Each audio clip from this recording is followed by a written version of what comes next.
Nima deb o'ylaysiz, o'zini birovga solishtirish to'g'rimi?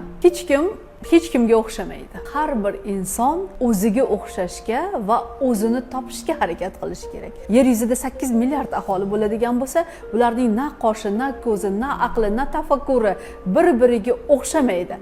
Birinchi navbatda inson o'zini haqiqiy o'z ekanligi va men ekanligi bilan tan olishi kerak. Ikkinchidan, mayli solishtirsin kimga? Muvaffaqiyatli, omadli, baxtli insonlarga solishtirsagina o'shalarga tenglasha oladi.